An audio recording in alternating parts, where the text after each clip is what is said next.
Welcome back, welcome back. Thanks for joining me once again in the world of running behind. I'm Joey Metzger, your Something Slow Afoot host, and I'm here to guide you to life at the back of the pack. And this week's episode is all about Mammoth Trail Fest. I was recently out there for the 2025 version, and this is my chance to recount the amazing details from the trip itself to the setting, to the races, including how I may or may not have done in my 50K race, to all the wonderful people I met along the way, from trail running royalty to some new friends. So if you've ever wondered what Mammoth Trail Fest was like, this is the episode for you. So head out for your run, grab your craft trail shoes and some goo gels and maybe even some Lecky poles. But let's get ready to hear about Mammoth and hit the trail.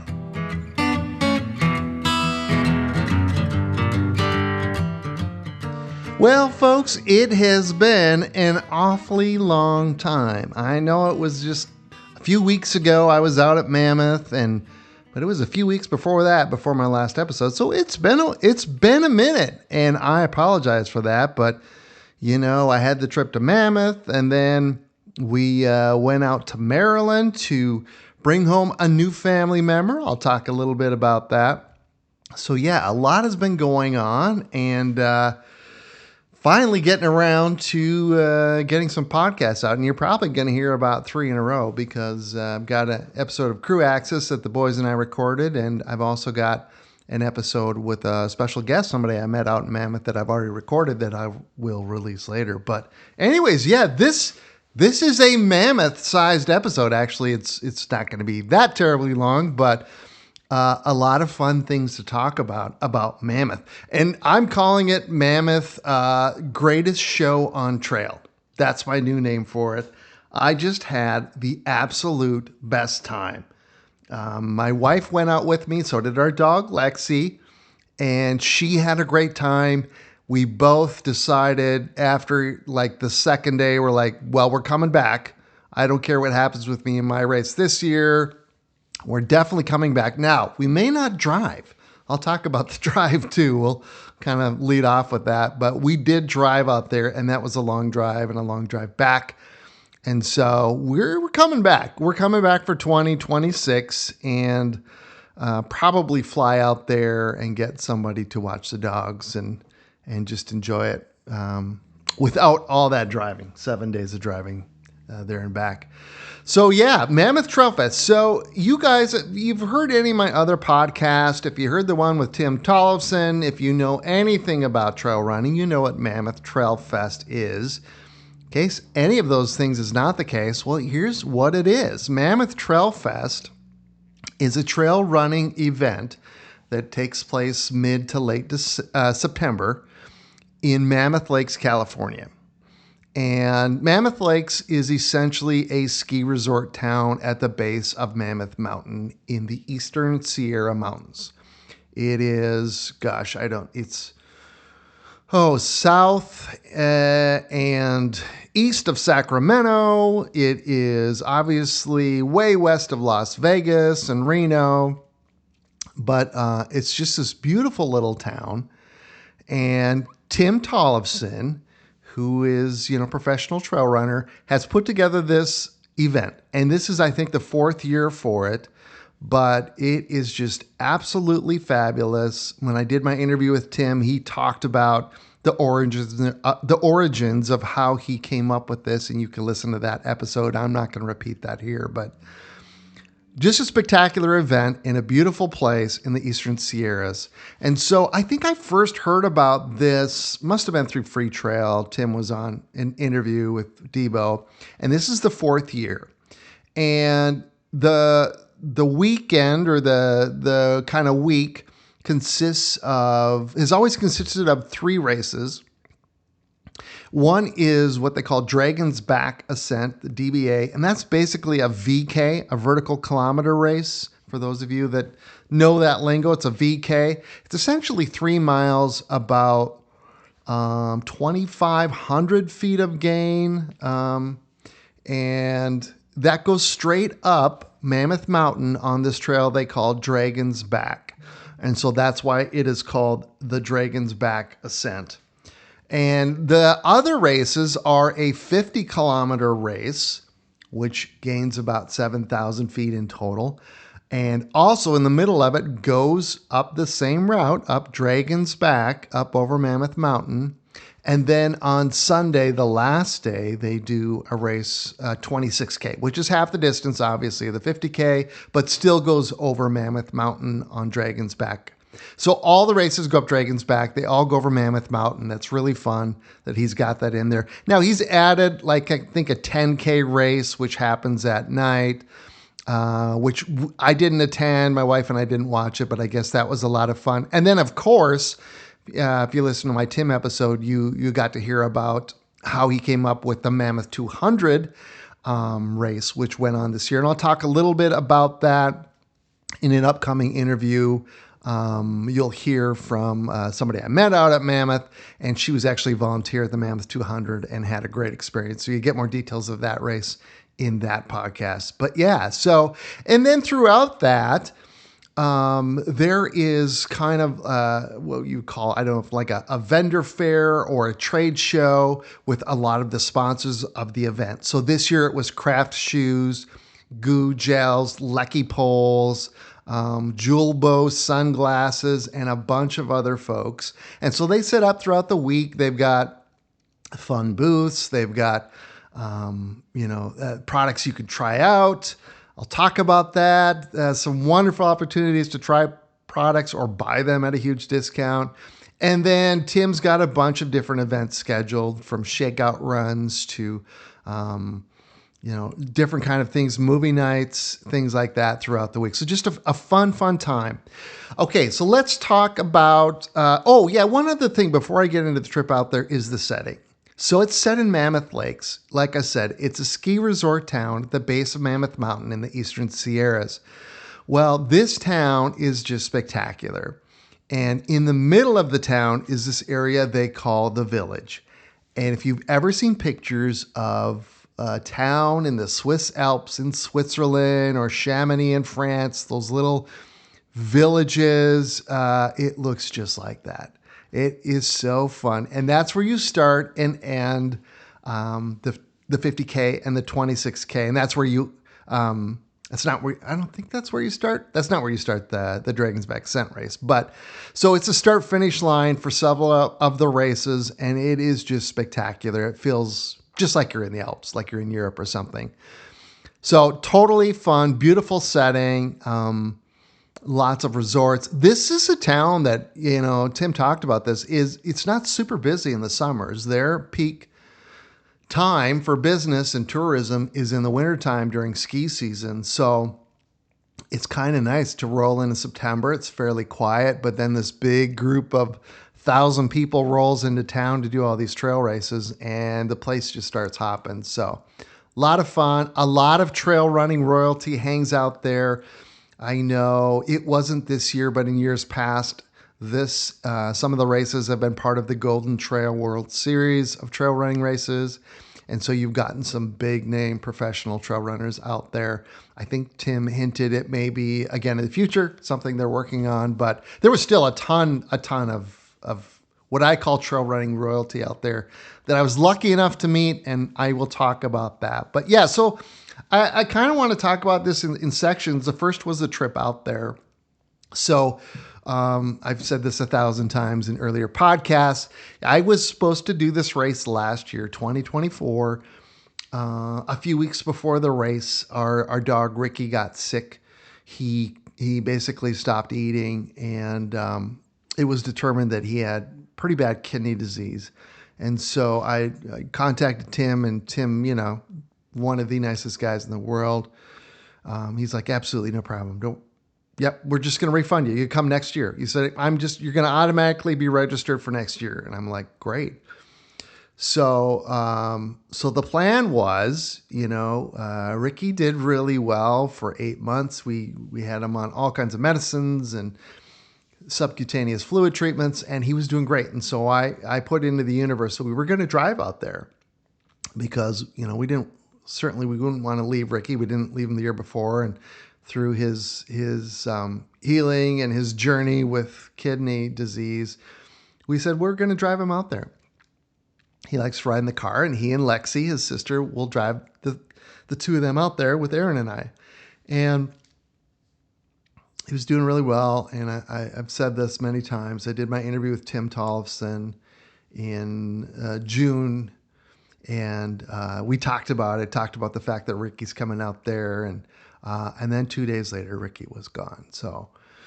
So we made the decision. We were still going to drive out there, and we were going to take Lexi. So that was what we decided, rather than leave her alone, because she was being lonely too. So we thought, well, the three of us will bond, and we will remember Ricky and honor him and do the trip out there together as a family trip. So yeah, the trip out there, we live in Minneapolis. So it's 1,776 miles was like the shortest route. So it's a long drive. We broke it up on the way out. We left on a Friday evening, got as far as Omaha. And then the next night, we stayed in Silverthorne, Colorado.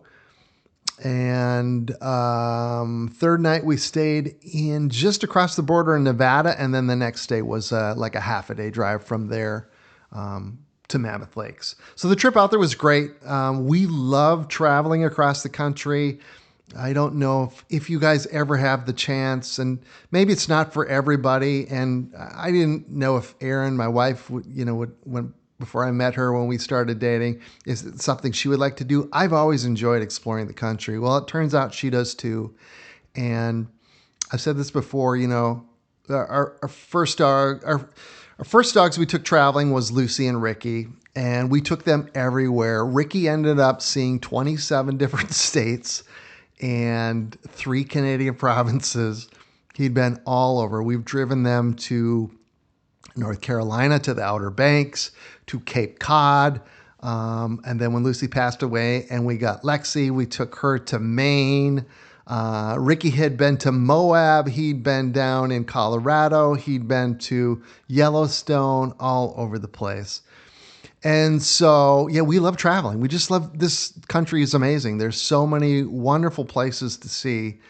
And it seems like every state has just this unique landscape that, you hear about or you see it on the news or whatever, but unless you've traveled there in a lot of these places, unless you see them in person, you can't even believe it. So we love traveling. So the route this time was, down from Minnesota into Nebraska. Minnesota, meh.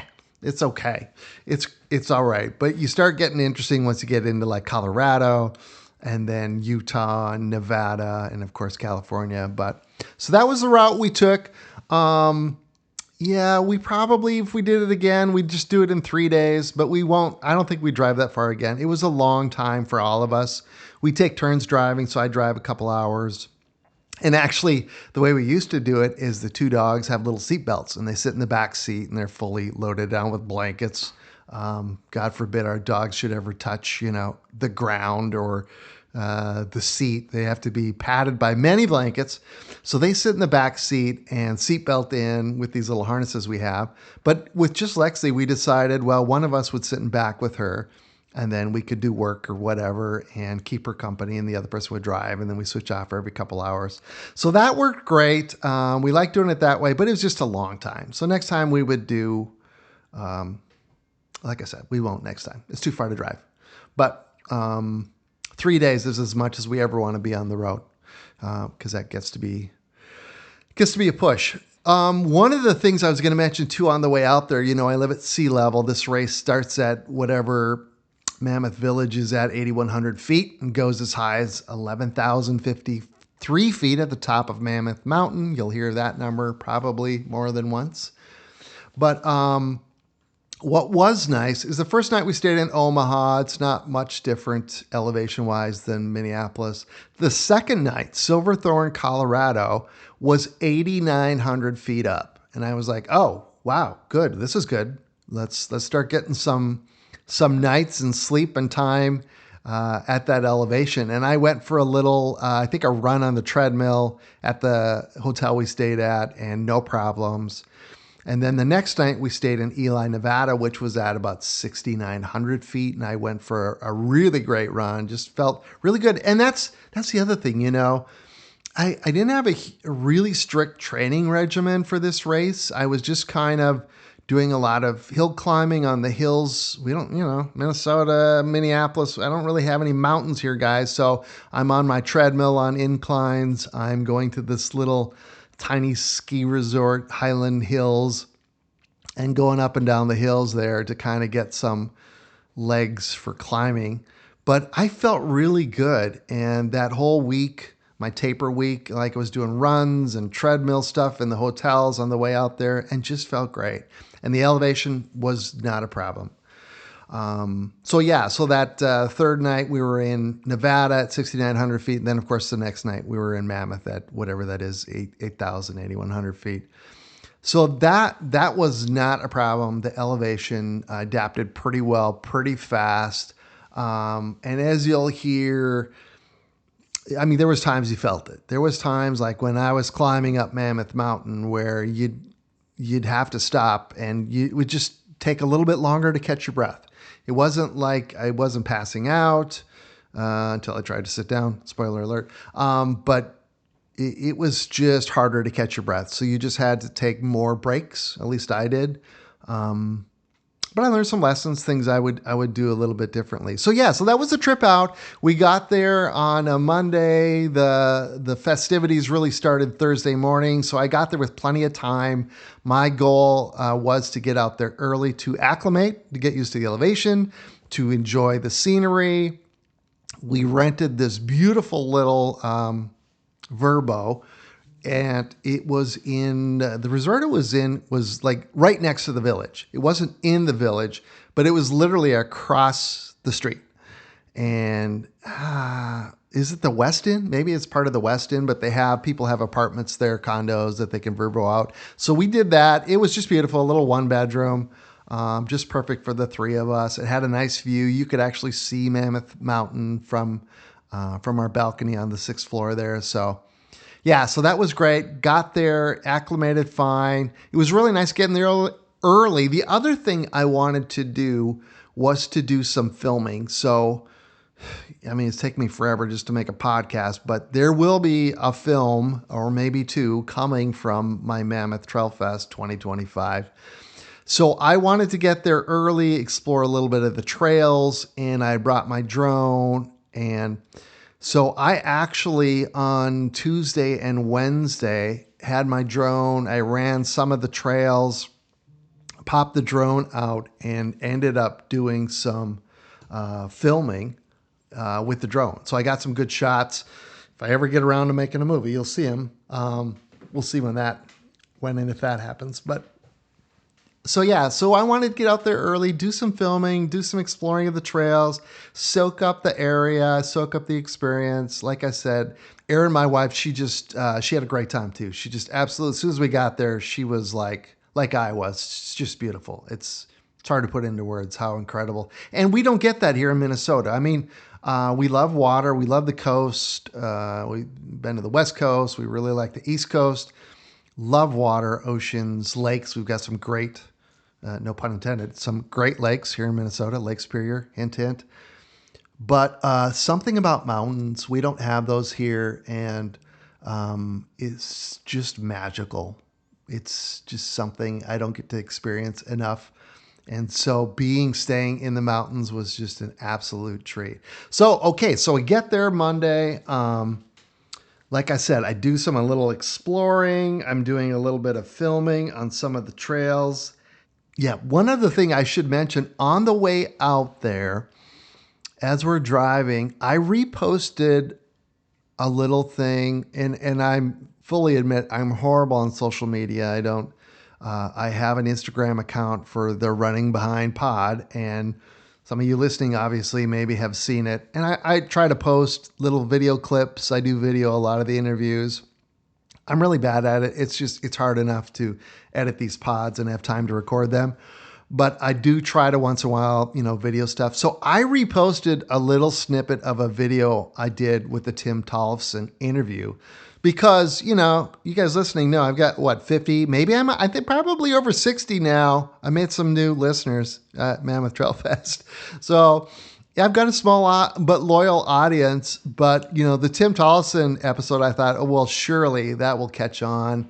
Yeah, I mean, it had to the people that, were already listening, but I didn't get a lot of new listeners. Well, I reposted a video clip on the way out to Mammoth Trail Fest, and lo and behold, Mr. Tim Tollefson reposts it. Well, now all of a sudden it's blowing up. Most of my things get couple hundred views and, a handful of likes. Well, this thing immediately has 3,000, 4,000 views. And so I think I made some new friends on the way out there, and some people that, friended me on Instagram and followed me and then went and listened to the Tim Tollefson interview, as we will find out. And so that was kind of exciting watching that kind of blow up on the way out to Mammoth Trail Fest. So it's, yeah, just everything was great on the way out. Lexi did great. She travels pretty well.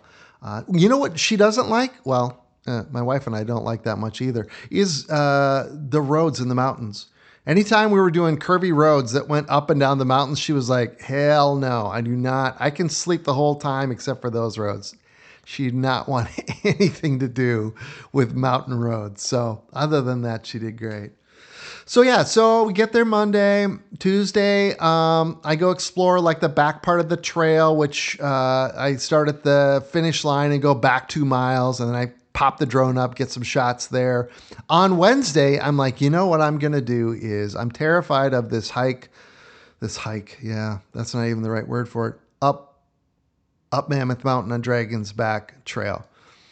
So I'm like, I gotta at least try some of it. So, I load myself up, and I told Aaron, I'm like, I'll be gone for a few hours. I don't know how far up the trail I'll get.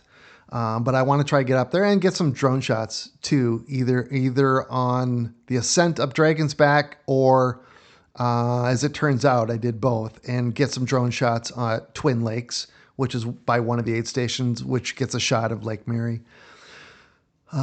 So I took off, and I was like, well, let's try this Dragon's Back ascent and see how bad it is. And I climbed up it. I think I got over 10,000 feet, maybe 10,200, probably 800 feet from the top. And I forget how I was taking my time. I was taking, photographs, filming, stopping to rest, taking my time. I got to a section climbing up where I'm like, and actually it turns out I was not on the exact same path that you use during the races. It's a little bit different, a little bit harder. Hello.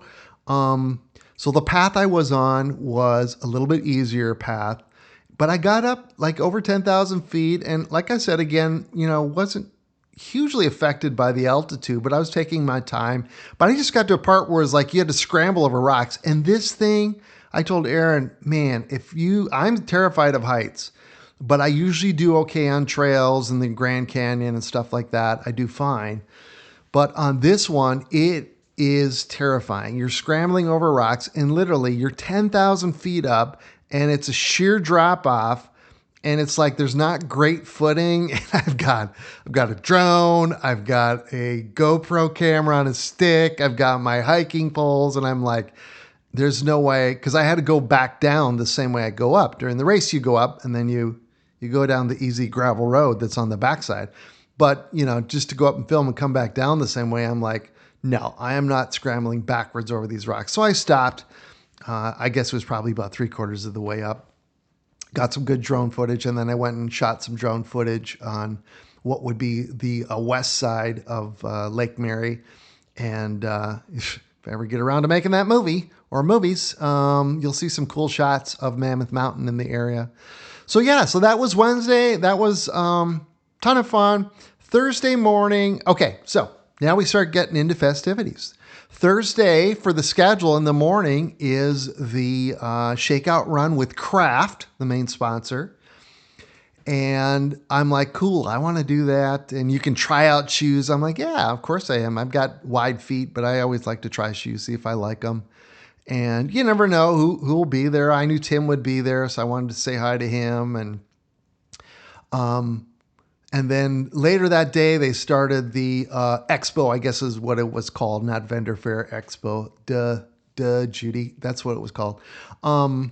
And so that was going to go on, and you pick up your bib on Thursday and hang out, all kinds of stuff going on. And then the opening ceremonies, Tim had lined up this wonderful Hispanic dance troupe, and the lady that runs it lives in the area that he knows, and I think has a connection to trail running too. But that was so just a really fun day to kind of kick everything off. So shakeout run in the morning.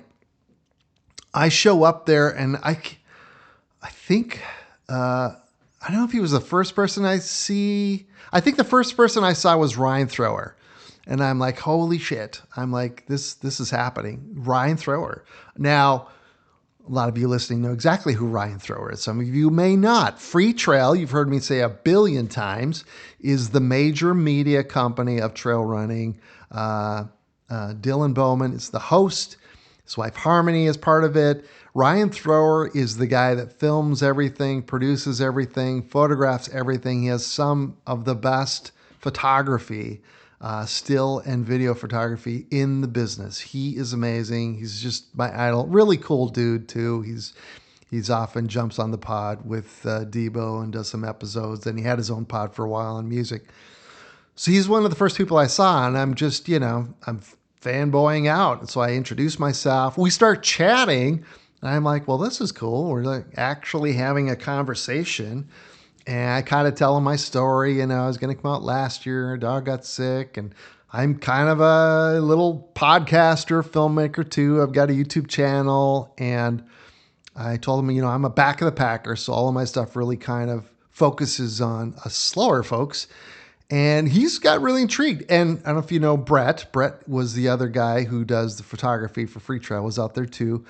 And so he and Brett are talking to me, and he's like, do you mind if we interview you and then maybe feature you? And I'm like, mind? No, hello, can I film you filming me? He's like, of course you can. I'm like, oh, this is gonna be so cool. Cause he's like, we kind of want to focus a little bit more on the back of the pack. So I'm geeking out, and I'm texting Mario and Eric, and I'm like, dude, I'm gonna, be interviewed. So that was really cool. So so now we're buddies, right? When we start our little shakeout run, I'm going by Ryan, and you were just, exchanging some things back and forth as I take off. But I'm like, this is so cool. So I try out the craft shoes. Let's talk about the craft shoes. I think I had the Explorer Pros, maybe. I don't know which one, but not as wide as Topo's, but super comfortable. Oh my gosh. They have the little spring to them. They are just absolutely wonderful. So I get done, and I'm like, yeah, I'll be back to buy a pair when we get our discount, when they open up their stand later that day. I think it was when I got done is when I hear this guy say, Joey, and I turn around, and it's Blake, who I have exchanged messages with on Instagram in the days preceding, because he's one of the people who, Tim reposted the video. He caught wind of it. He friended me and followed me and messaged me on Instagram. And so now he's a fan. So he's like, Joey, I'm Blake, from Instagram, so we start chatting. Well, Blake's absolutely delightful. And Blake was out there with his girlfriend, Alyssa. And so I got to meet her too. She's also, on Instagram, listen to the podcast. They listened to it on the way out, each of them. Yeah. So we actually ended up, becoming friends and hanging out over the course of the weekend. It was really cool. And my wife got to meet them. They got to meet Aaron. And being a podcast host and them being, new fans of the podcast, I could not ask them to do interviews. So we sat down, and I apologize. I did a few of these little random podcasts throughout the weekend, and some of them are got some background noise and things like that because I just used what I had, but they were a lot of fun. So here's the one I did with Blake. Turns out Blake and Tim, they're basically running buddies, but I'll let Blake tell you the story. What's your name? Blake Borrego. Where are you from? Austin, Texas. What the heck are you doing in Mammoth Lakes this weekend? This is my second Mammoth Trail Fest. I did the year 2, 26K. You did? And vertical climb. I was supposed to do the triple, but ended up getting injured. You DNF'd? Did not start the 50K. Which is different than DNF. Yeah. Very good. Did not start the 50K. And so this year I'm coming back to do the 50K. You're just doing the 50K? Just 50K. And you traveled, you met Alyssa here, and we're going to get to Alyssa in a little bit, folks, Yes. so stay tuned. And Yes. Susan too. Susan too. She's off camera right now, folks, but Yeah. no, she doesn't have to go. These only take 120. Yeah. We'll do 120 seconds with you, Susan. So Blake, you trained for this one? You ready to go? I'm ready to go. It's going to be a long run, training run, getting ready for Lake Sonoma. This is just a training run for you. Oh Hopefully. yeah. It's the first long run since knee surgery, so. You got that, Maya? This is the easy shit for Blake. This is a training run. Aid station to aid station. There we go. Yeah. And we know each other because of Instagram, so that's awesome. Yeah. So we were talking, and I started recording because you've got a great story to tell. You know Tim Thompson. You guys are buddies. Tell us the story, Blake. Tell us the story of how you and Tim Thompson got to be best friends. Yeah, I mean, he may not know it, but we were like best friends now in my head. But how did this happen? No, I responded to the story. Well, I came in year 2, so I met him, of course, like he meets everybody, waiting at the finish line for everyone. Yep. I responded to his story while he was going to Austin for the running event. Okay. He's asking, of course, his favorite food, probably donuts. Where's the best place to get donuts in Austin? Yep. So I responded, and we got to chatting, and he was like, "Hey, you want to do a little short run with me, one-on-one around the lake?" I was like, "Why not?" Now, just gonna time out for just a second. Tim Tolson asked me to go for a run. I'm gonna say, I'm sorry, I just broke my leg, because I don't want to embarrass myself. I was like, you don't tell Tim no. I was like, I'm never gonna get this chance again. Aren't you worried how you're gonna keep up with them? Or? Yeah. Okay. Yeah. All right. So he did say easy run, and I was like, easy run. I'm still gonna redline. I'm pretty sure. So I meet up with him. First couple miles in, I'm already breathing hard. He's just having full-on conversation. Give us full details. How long is this route you're going to go? 3 miles, 4 miles? Well, the full route is 10 miles. Oh, shit. Okay. So I was like, I'm going to go as long as I can. Okay. So 2 miles in, we were having full-on conversation. Well, he's having full-on conversation. My responses are like deep breath, wheezing, and 3-4 words here and there. So for Madonna in Manhattan, we call these easy paces, and Aaron knows this conversational pace. Because you can have a conversation. So Tim was running conversational pace. Blake was running VO2 max. Yeah, 170 plus heart rate. Oh my God! What speed are we going? What are we talking? I think we were doing between 8 and 8:30 at that time. 8 and 8:30. Yeah. And it was good for like the first couple miles, and I was like, let me act like I'm tying my shoe, get a quick breath.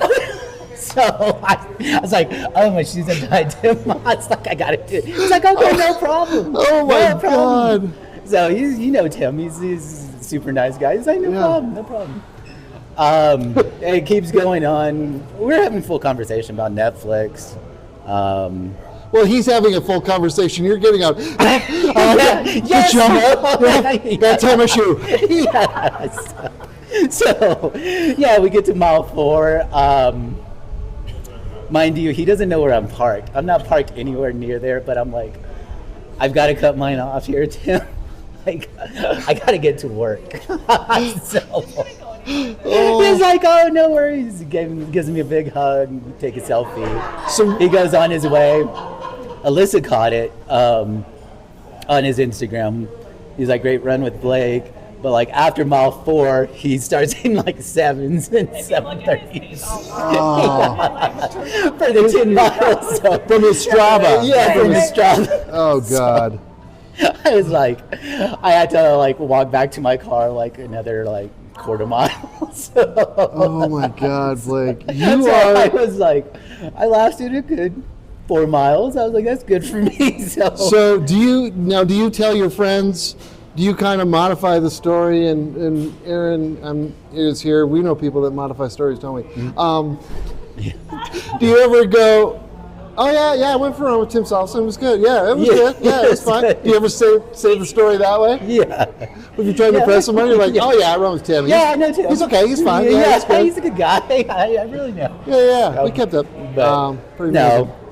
That was my Tim Thompson story, and he's been great. I mean, I think his persona. I mean, he's super nice. Loves meeting new people, and I think he's basically like everybody's BFF. Yeah. He wants to make everybody feel like super welcome, which is great. Which he is, of truly, course, draws like everybody to him. So truly, I would say, Blake, he's one of the top 20 people on this planet. Yeah. With everything he does, he's a genuine person. He cares about all people. Yeah. He saw me yesterday. I've never run with him at 8:30 pace around the lake in Texas, but he saw me yesterday and immediately gave me a hug. Yeah. He asked about Ricky. Yeah. I showed him the shirt, told him the story. Mm-hmm. He hugged me, we're crying. He's just a sweet person. So yeah. That was great. All right. That was a great story. I mean, I'm happy I did get up for the 5 a.m., but it was a funny story afterwards, after I regrouped and composed myself. Okay. Now I have to ask you a standard running behind pod question. Are you ready? You've heard the pod. You know the things I ask. Give me one word that describes you, Blake, as a person. Ooh, that is tough. Yeah, I do. And the rest of you, Susan, Alyssa, I'm looking at you. Think about your answers. No, first thing that comes to your mind. I would say curious. Curious. Love it. Great. Yeah. Your running buddy answered the same way. Oh, okay. Yeah. So that's surprising. Give me one word that describes you as a runner. As a runner, heart. Heart. Okay. Yeah. Very good. Podcast or something you like to do that has nothing to do with running or sports.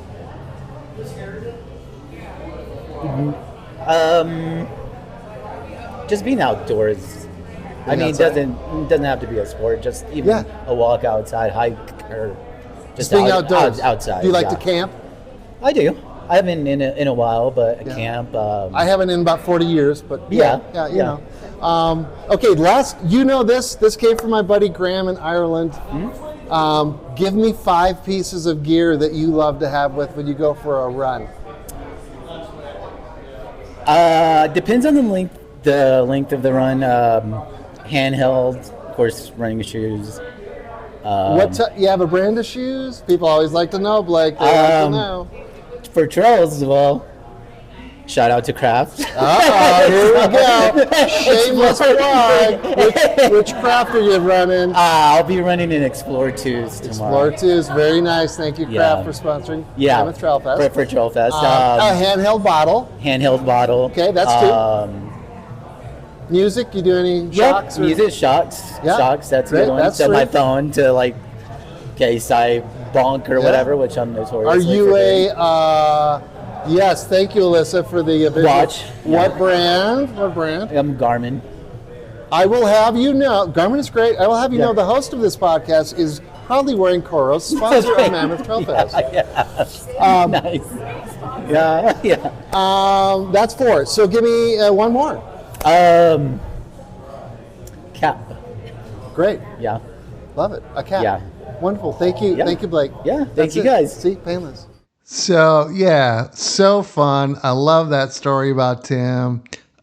Blake was just great. And I couldn't interview Blake and not interview Alyssa, who was there with Blake too. So here's a little interview I did with Alyssa.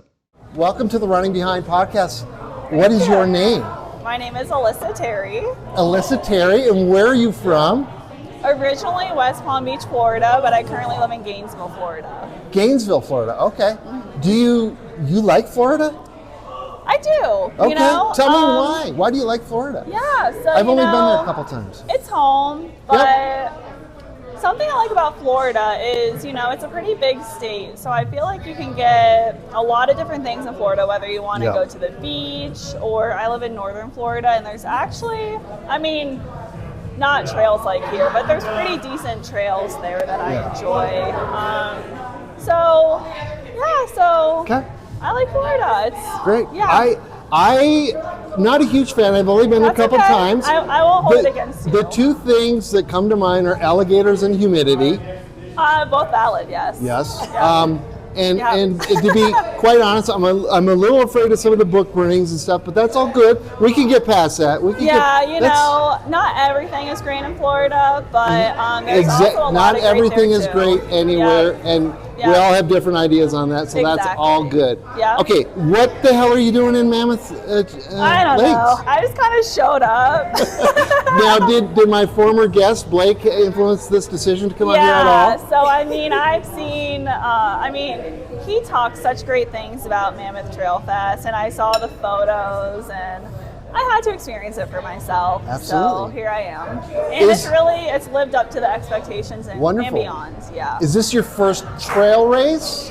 No, so in northern Florida, I've done like northern Florida trail races, which are very like mediocre compared to here. But I've done like one real trail race. I've done the Duncan Ridge 30K in North Georgia. Oh. That was like maybe in 2018-ish, but I had no idea what I was getting myself into. My brother was like, "Hey, want to go run a 30K with me?" Yeah, sure. So I drove up there. I had no idea it was mountainous. And you had your Nike road shoes on. Oh yeah. Zero training for this race. So it was a really nice long hike, and I thoroughly enjoyed it. It was beautiful. Great. And the snacks at trail races are just the best. Yeah. But you, Blake was saying normally though you're more of a road runner. Yeah. I do a lot of road races. That is true. What are you currently training for? Okay. So I have a couple races on my radar. I'm doing the Indianapolis Monumental in November, and then the Eugene Marathon in April. Okay. Yeah. How many marathons do you typically do in a year? What's typical for you? Well, I've only done like one a year, so I think I've done 8 total.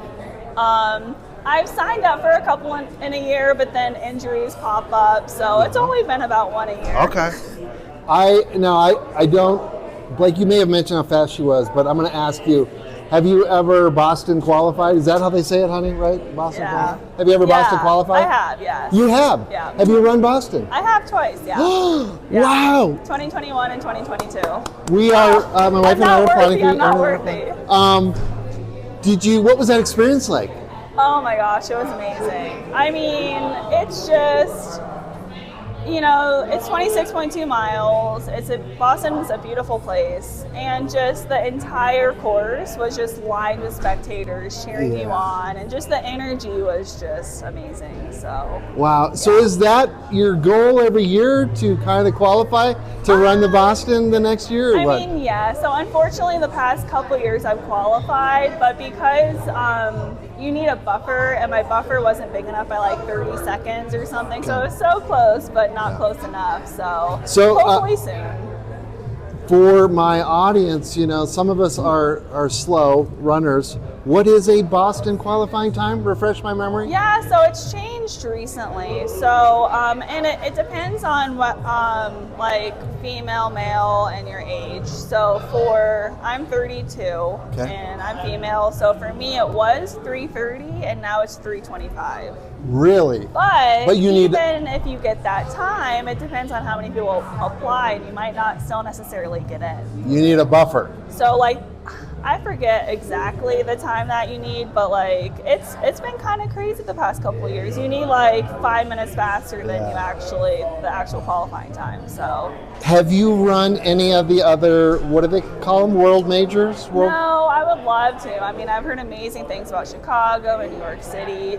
I don't know if I would ever go internationally. That just sounds like a big trip. I think if I take that trip, I'd want to just kind of sightsee and all that, but I would love to do Chicago or New York at least. Yeah. My wife who's sitting next to me has interday run, lots of marathons, and run Boston. So Oh, there you yeah. go. Yes.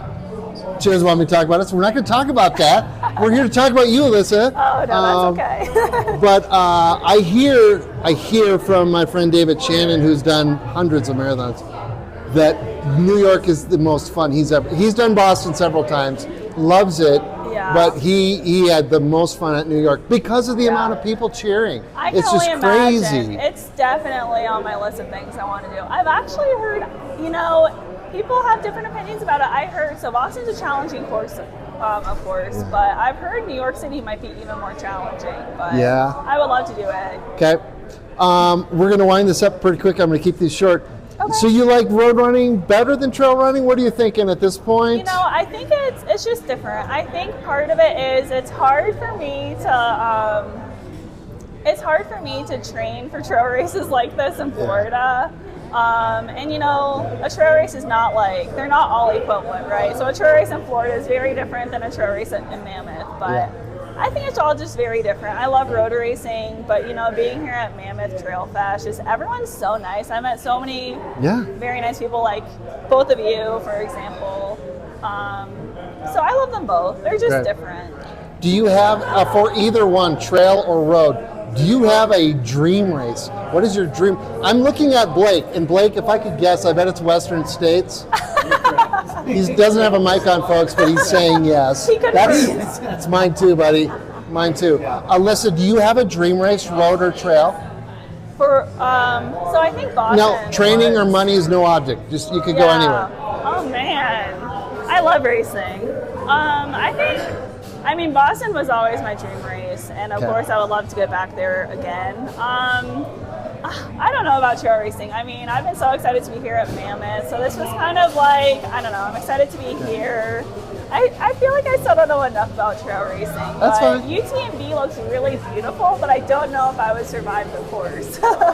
The 100-mile course is quite beautiful. Maybe but the there's short one. There's shorter ones.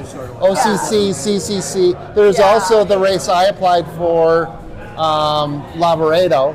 Okay. I did not get in. I'm waiting. Okay. I'm waiting for the second lottery to see if I get in for the 50K. That's the one in the Italian Alps. That's in the Dolomites. I took a day tour there in a van. Beautiful. So I can only imagine doing a trail race. All right, Alyssa, we're going to wrap. Yes. Accolade. She's in new PhD. Oh. Acquired. She's in what? She's just received her PhD. Alyssa, so a little bird whispered something to me.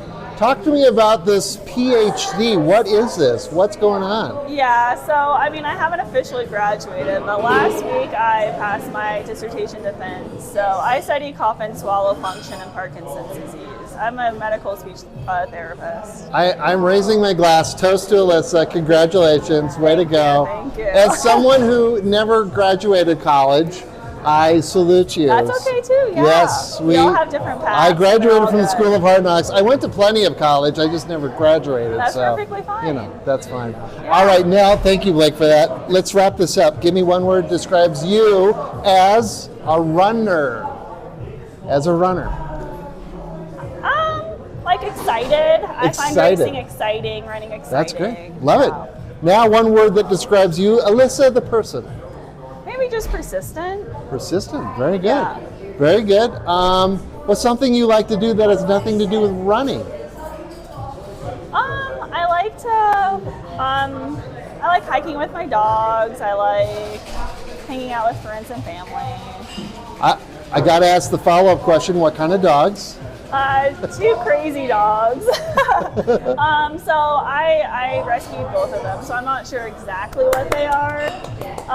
2 perfect, 100% perfection, no. Yes. I have a Rhodesian Ridgeback mix. Okay. And maybe a black mouth cur mix. Okay. But one's 78 pounds, the other's like half his size, so. Okay. But the little one runs the show. That's how it usually is. Yeah, that's wonderful. As you well know, Aaron and I are dog people. So, last question: give me 5 pieces of gear that you like when you go for a run. Okay. Either trail or road, doesn't matter. Yeah. So I really like my Garmin watch, although I've never used Coros. I've heard great things about Coros too. Garmin is great. It's the standard. We know it. We get it. Coros, we're the little engine that could, that's trying. I got it. But I mean, I'm very firm on my my stance of Gooder sunglasses. Gooder sunglasses. Love it. I love Gooder too, yeah. I really enjoyed riding in my Asics Nova Blast for road shoes. Asics, can we hear a little love for Asics? Yeah, I mean, I'm going to be honest. Hey, Blake is saying, and Blake is right, UTMB folks recently, Asics was like the second best performer for shoes for people who won races. Yes. Yeah. Asics, love Asics. Let's see, so that's what 3. Number is that? That's 3. Give me a couple more. You know what? When I'm doing road races, I like my rabbit shorts. They have a lot of pockets in them. Okay. What other gear do I like? Oh, I like my Shocks headphones. Shocks headphones. That is a common theme, folks. I just bought my first pair. Yeah. And they are a game changer, especially for running outside, because you can hear traffic. And if you're slow like me, I can hear fast people like Alyssa coming up behind me, so I can get over to the right. So, yeah. And then I have to shout out Koala Clips. Have you heard of them? No. So it's a phone holder, and you can also put keys in your credit card. And I think it might be primarily for like women who wear sports bras, because for me, I clip it in my sports bra, and it has a magnetic clip in it. It's very comfortable back there. Yeah. Awesome. Yeah. Well, thank you, Alyssa. Nice to meet you. Nice to chat with you. Yeah. And Blake, have a great time. And Blake, let's go give that 50K hell tomorrow. Yeah. Thank you. Yeah, so that was super fun getting to know Blake and Alyssa. And I met some more of their friends. In fact, one of their other friends, Susan, so on the morning of the 50K, it was me and Blake and Susan. We're all running the 50K. Alyssa, like she said, she ran the 26K. And another friend of theirs, he actually ran the Dragon's Back Scent race. So just fun. It's just, and that's why I love trail racing and trail running and the community, because people are so friendly and it's really easy to get to know people. And you meet such fun people that, it was great. Really fun. And new fans, new listeners. Hey guys, we might be up to 60. I don't know. I'm crossing my fingers, but we might be up to 60. So, met those guys on Thursday. Thursday night was the opening ceremonies. Like I said, it's Tim. He's doing the race directions. We'd picked up our bibs and all that stuff.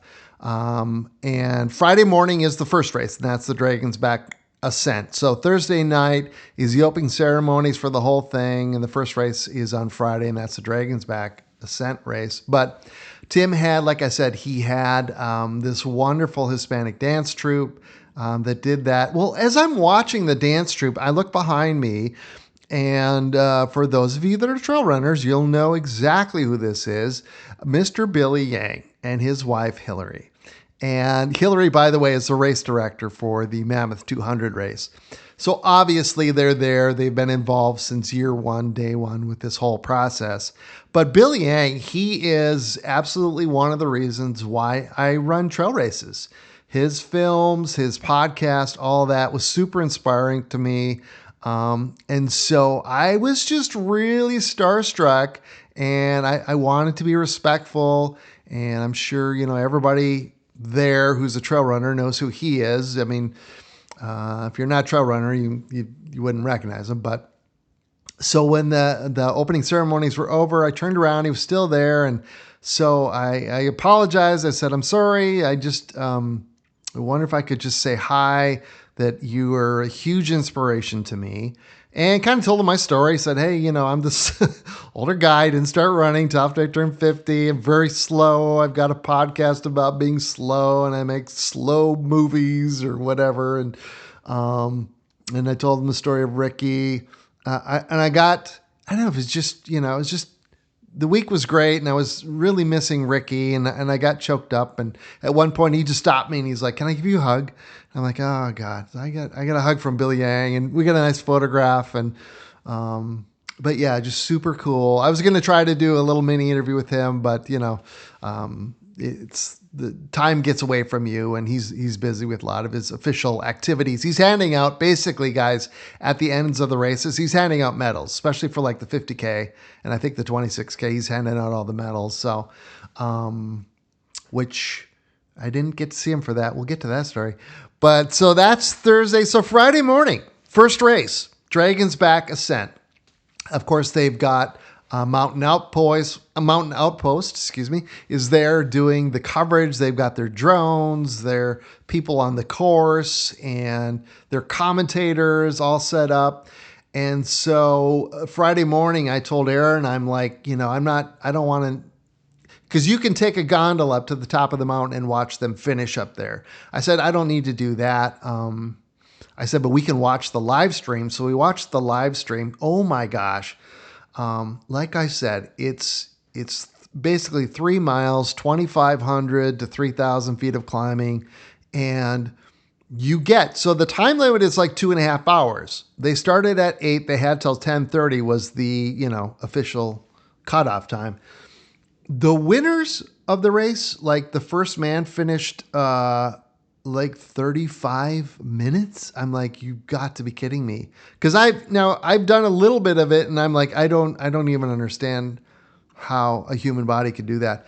But it was amazing. And the women, the woman who finished first for women was in like 5th place overall.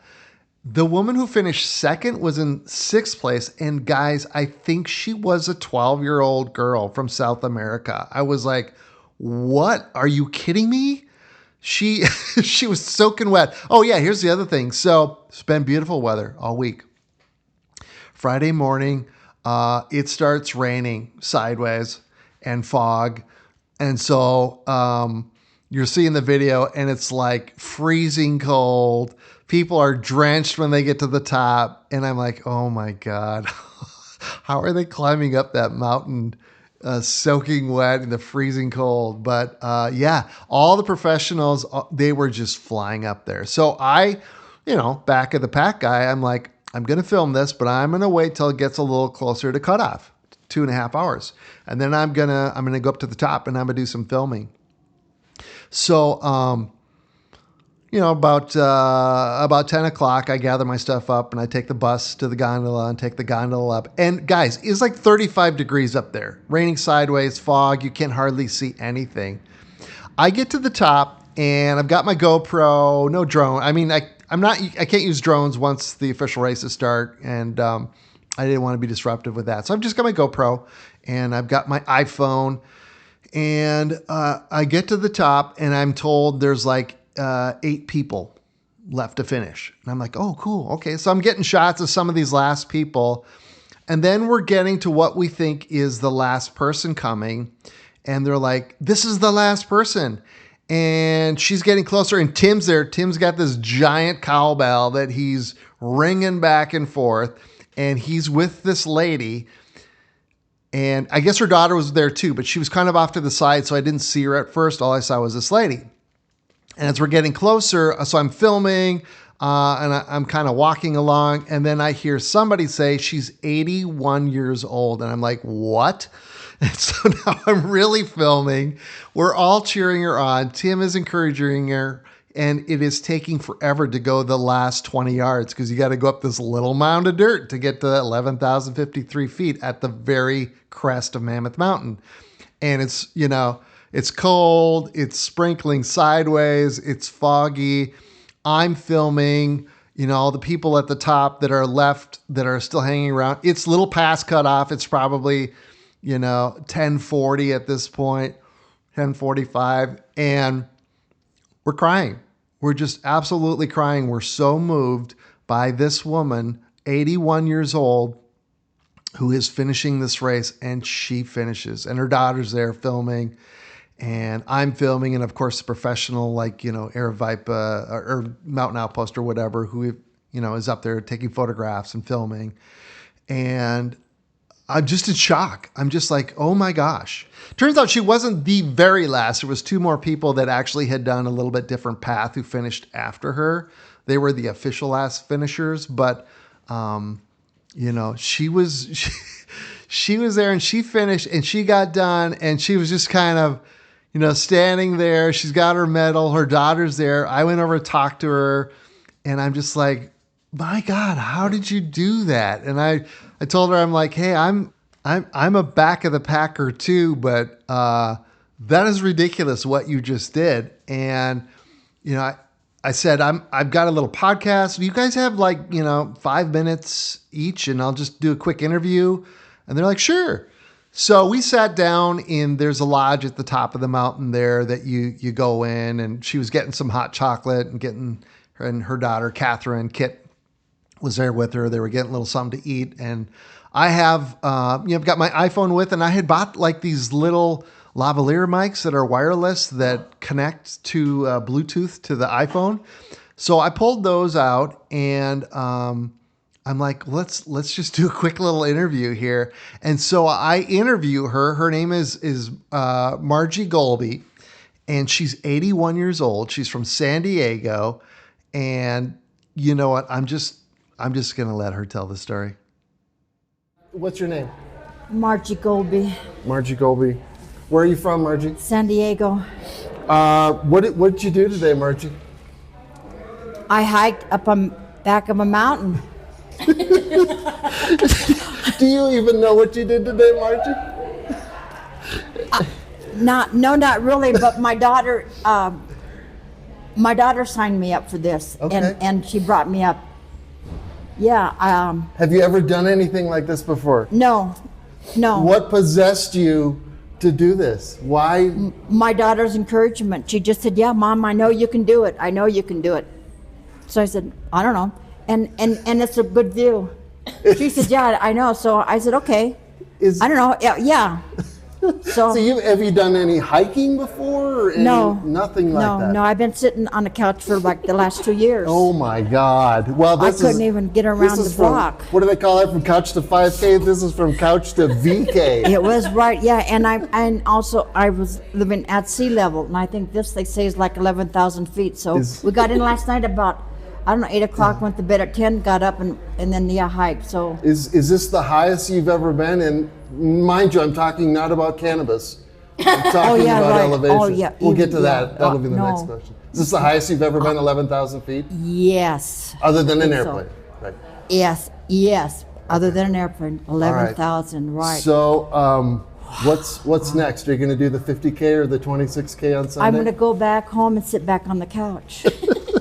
Would you do this again? No, I don't think. No. Really? No, once is enough. You don't. Okay. You just one thing, and then, yeah, because it may not be as great. Yeah. You can never replace it. The first. Right. Yeah. That. Yeah. What was your experience? Did it start easy and then get hard, or was it hard from the beginning? What was your experience like? It was kind of hard, and then it got easy, and it got really hard. It's very dangerous. It's straight How did you get over drop those off, rocks? and the rocks are 12:30, so you've got time. okay. Thank you. The rocks, you've got to be able to really climb. I'm glad this guy loaned me some poles, those poles, and if I didn't have those poles, I wouldn't have been able to get up the rocks. Yeah. They're sharp, and you only have a foot before you fall off the cliff. Really? Have you hadn't? Did you do this hike? I did part of it. I didn't get as far as you got. If you've never done it, I'm glad it was cloudy. I'm glad I never saw the bottom, because all I could do is keep my eye on the trail, and you had to concentrate so you wouldn't slip and fall. And it was rainy, and it was muddy, and it was slick. And there's one place you had to climb over this rock. So I had to take my poles off because you had to climb on this rock. Yeah. Yeah, and it was a wet rock. And the wet rock went right down over the cliff. Oh God. So Okay. You're scaring me for tomorrow, Yeah. So I'm saying it's not for sissies. Well, you are no sissy, my God. But that's what they say about old age. I know. Old age isn't for sissies. Somebody mentioned your age on the way up, and they said your age, and they said old, and I said, replace that with young. Do you mind telling me what your age is? Yeah, I'm 81. 81 years young. A little mind bit you. over 81. Yeah. No, Yeah. I'm not 80. I'm not 81 young. I'm 81 old. Well, you look pretty damn frickin' young today. Climbing a bleeping mountain in the pouring rain in I'll the never ice cold forget it. weather. It was life and death. Who is the first person? I'm not kidding you. I know, no, I know, but you did it. It gives me inspiration. I'm being totally honest. I was crying when you finished. I was filming you and I was crying because it was so inspiring. I'm thankful they had the Red Cross there following me. Well, or to pick up the pieces, you know. Yeah, to pick up the pieces. That's right.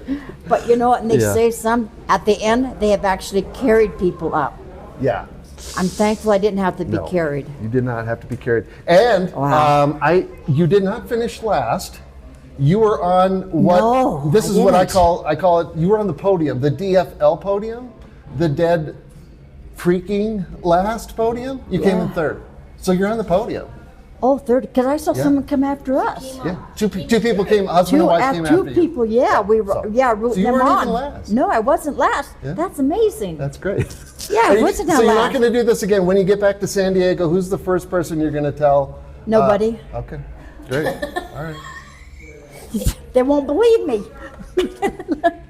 Well, I'm No. just in closing. I just say you are inspiring and amazing, and Yeah. thank you for taking time Yeah. to be with me. Anything else you want to say before we're gonna turn it over to Catherine? No, I'm going to say I feel absolutely great. The body, what it did in my body, I feel really good. I feel energy. I don't feel tired. Empowered. I just have a surge of energy for some reason. I don't know why. Yeah. Sitting here, I feel really, really good, and I feel warm. I'm not cold, and it was wet and windy, and I feel really good now. Well, you did good. You did good. Wow. I mean, you can't even make that up. If I do 1,000 podcast interviews, I don't know that I will ever top Margie. It's just absolutely fantastic. I put a video segment of that, about a minute long, the first minute of the interview, on Instagram. Again, it blew up. I think Tim reposted it, or whatever you call that, on Instagram. And it's got like 3,000 or 4,000 views. She's just incredible. Absolutely incredible. Well, I couldn't interview Margie and not interview her daughter, Catherine, or as we found out, goes by the name of Kit. My name is Joey Metzger. Nice to meet you. How do you spell it? Metzger. It's a German name. It means butcher in German. We're German. Butcher. Yes. But I don't know how they spell it. Yes. Grew up in the Midwest. Been living in Minneapolis for most of my life. Okay, good. All right. Yeah, the podcast is running behind. Guest number 2. We started with Margie. Guest number 2. What is your name? My name's Kit. Kit. Yeah, it's Catherine. It says Catherine on your bib. I go by Kit. You go by and Kit? Catherine. Great. And you are related to my first guest, my former guest? Yes, I'm her daughter. Wonderful. I'm her middle child out of 5. Oh, okay. 6 Yeah. kids in my family, so I know what that's like. Oh, hold on one second. We'll let them go by. It's getting noisy in here, so that's why I have these microphones, because I think they'll pick us up. So, Kit, what did you do today? Hike the Dragon Breath Ascent. Dragon Breath Ascent? Dragon's Back. Dragon's Back. Dragon's Close Back. enough. Dragon's Back We, Ascent. you just climbed 3,000 feet, and in the pouring rain and cold. Do you do this a lot? I did it last year. Okay. That was the first time.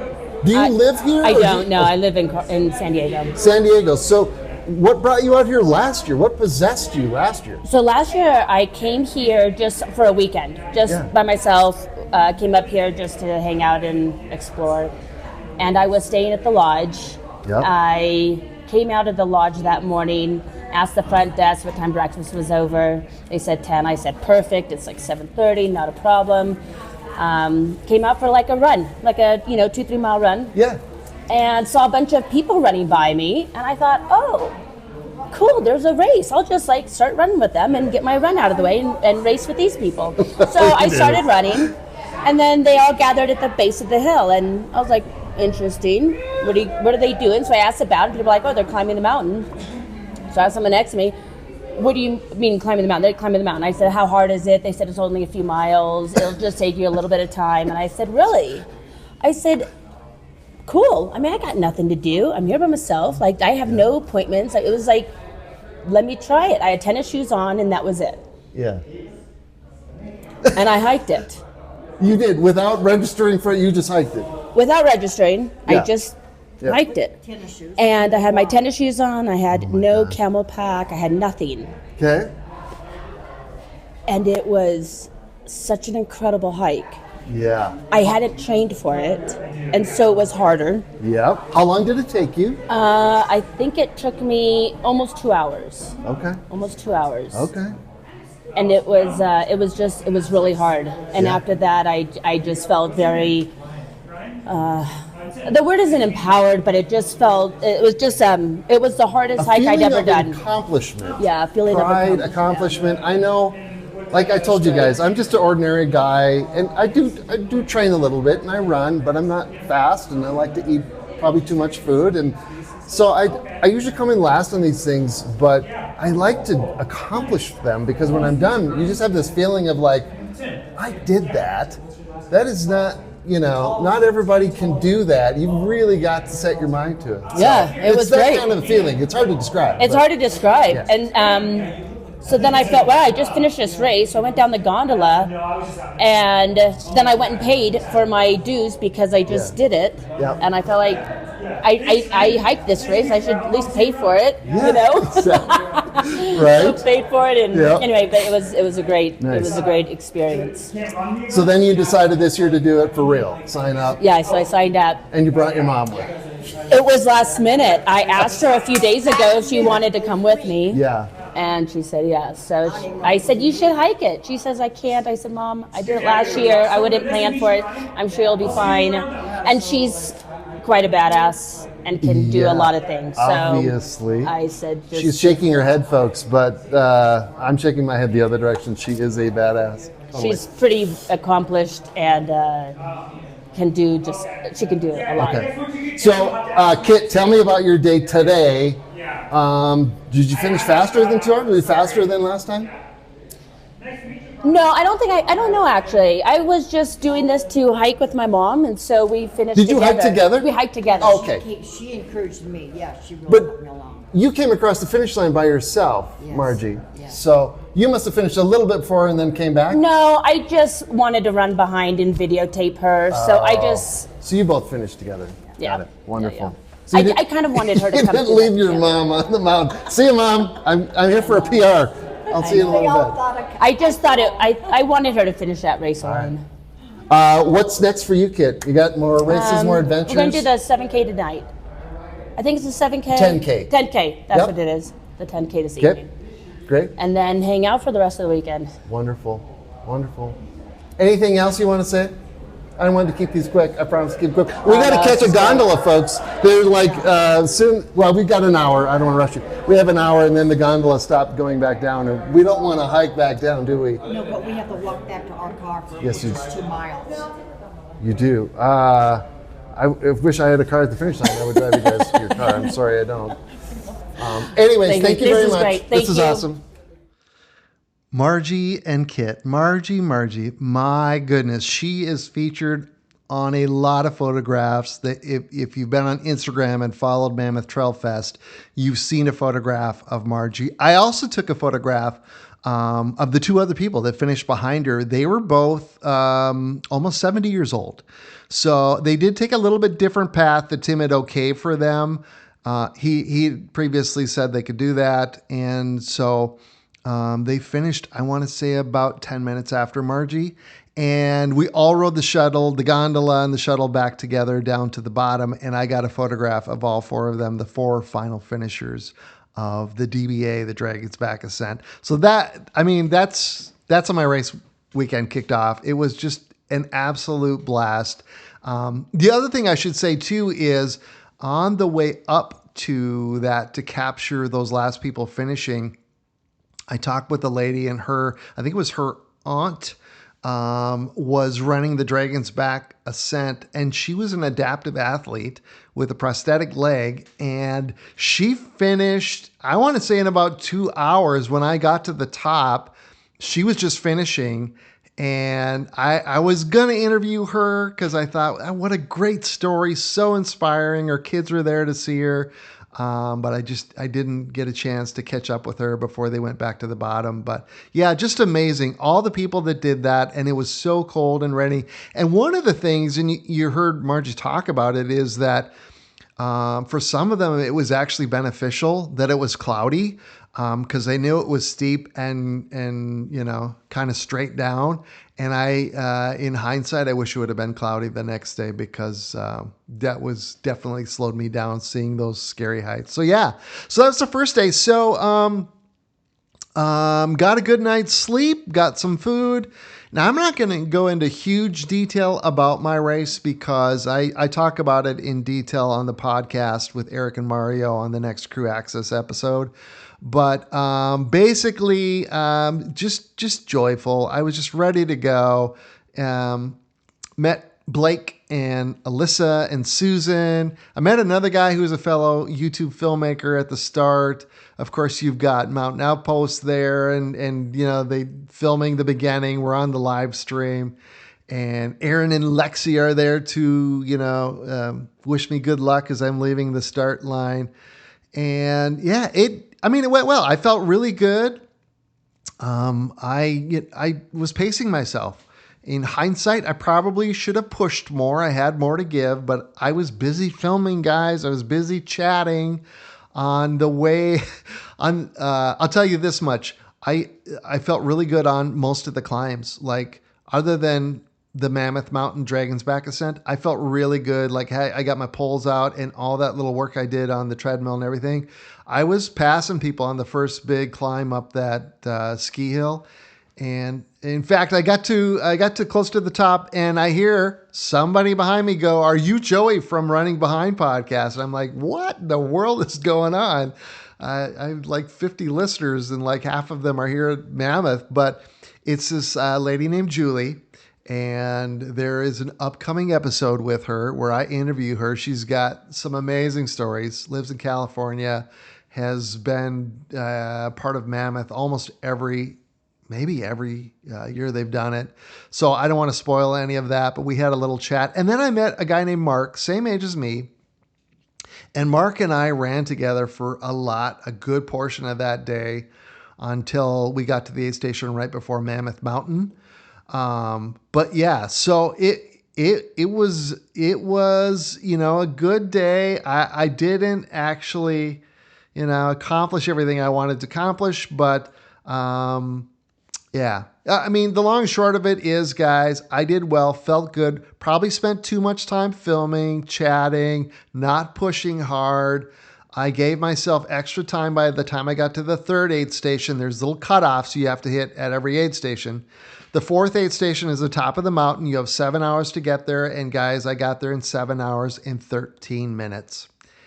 I missed the cutoff by 13 minutes. I was not allowed to continue. So my day was over. 18 plus miles, 5,100 feet of elevation gain, but my day was done. And Julie, who you'll hear about, her day, she missed it by 6 minutes. So yeah, we missed it. Mark made it. He got through the cutoff. Blake made it. He did great. I went and met him at the finish line. I watched his progress, and then Aaron and I went and greeted him as he crossed the finish line. He finished in, I think, just a little over 10 hours. And Susan, who we started with, she finished, I think, under 9 hours or under 10 hours. Maybe it was 9 hours something. But yeah, everybody, almost everybody but me finished. So had a great experience. It was just beautiful. Every time we get to the top of a climb, I would just stop and film and photograph. It was just awestruck. The trails are beautiful. That's really inspiring. So I'm definitely going to lick this thing again. I'm going to go back and try it again. But so that was the 50K. We actually left the next day. So before we get to leaving, just one final quick thing. So when we went to film Blake, Tim Tollefson is at the finish line, and he saw me and obviously realized I didn't finish. And he came over and chatted with me for about 5 minutes and gave me several big hugs. And he's like, I've got a finishing medal with your name on it. And I told him I'll be back. I did tell him, and I'm like, the cutoff at the top of Mammoth Mountain is too short, guys. And I go into detail on this on some of my other podcasts, but they need to move that back by half an hour, still keep the overall cutoff at 12, but it's too tight to get to the top of that mountain. Because once you get to the top, it's almost all downhill. There's a couple of climbs, but it's literally almost all downhill. So yeah. Anyways, it was a great experience. Erin and I vowed to be back. Erin has said she wants to do the 26K next year. So the comeback starts now, folks. I absolutely love it. And whether she does or doesn't, we're going to go back and we're going to experience it and have fun. Here's my plan. And I talk about this with the guys. I'm going to sign up maybe for all 3 races. That way, maybe I got a better shot at getting a finishing medal. If I do the race the first day, just climb up the mountain. I've got 2.5 hours. And if you find out, maybe you get a few more minutes like Margie did, I could get a finisher's medal. And then I got to retry the 50K. But the race that I think is probably most accomplishable is the 26K. You get 7 hours and you get like pace per mile is a lot more generous than the 50K in terms of what you have to average. So going back next year, I may sign up for all 3. Erin's on board and totally can't wait. It was just the best experience. Absolutely can't wait.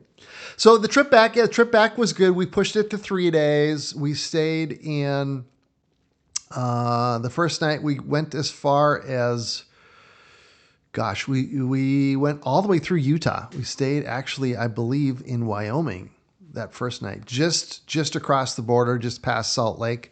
The next night we stayed in Rapid City, South Dakota, and then we were home on the 3rd day. And it was a long drive. Like we got home and we're like, yeah, I don't think we would drive that again. It was 4,000 miles. And by the way, we got home and I had been communicating with a Cocker Spaniel rescue organization in Maryland.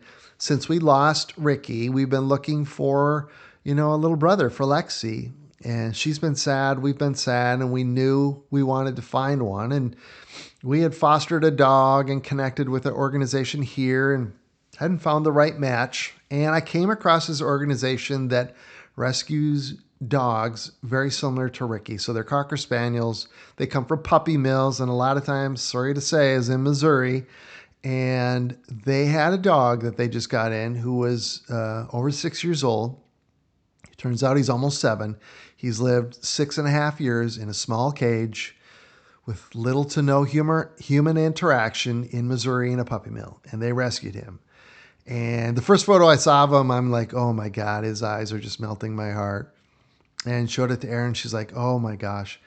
So I contacted them. Well, it turns out they don't typically adopt to people outside of an 8-hour area outside of Maryland. When we started talking, I told them about Ricky and our story and his story.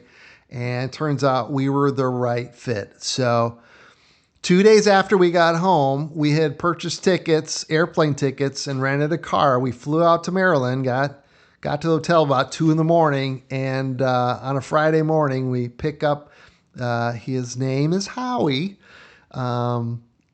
His full name is Howie Franklin Benjamin Kyle Metzger. So that's a mouthful, but we call him Howie. And picked him up and drove him back 1,000 miles to Minnesota. So 5,000 miles in 2 weeks. And we were just like, very tired of driving. But yeah, so Howie is just the perfect little addition to our family. Of course, nobody ever replaces Ricky. None of our animals that we lose can be replaced, but he is a great little brother to Lexi, and he's as sweet as can be. For a guy that, went through what he did, the horrible life he had, turns out he's this beautiful little soul, just like your Ricky was. He just wants to be loved. He just wants warmth and attention, and we're just really, really, really lucky. Yeah, so that's my adventures in the month of September. Mammoth Trail Fest and us driving back from Maryland with our new family member, Howie. It was been a crazy month, and work is crazy, so I know it would take a while to get this out. It'll take me longer to get a movie done, but hopefully all of that is coming. And like I said, you'll hear more about my Mammoth adventures on the podcast with Eric and Mario, and then a little bit more on my podcast with Julie. And that's the one where you'll actually get to hear about Mammoth 200.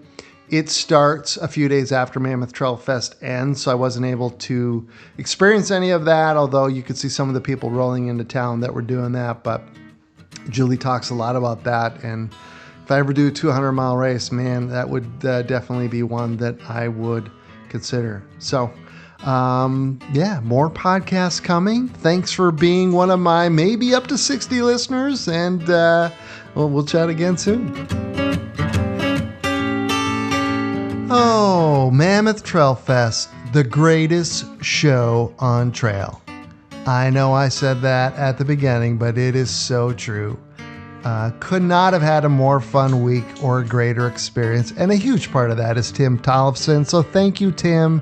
Thank you, everyone, all the sponsors, all the volunteers, and all the great new friends I made, from Blake, Alyssa, Susan, to Margie, Kit, Mark, and Julie. Man, it was a fantastic week, and like I said, I'll be back.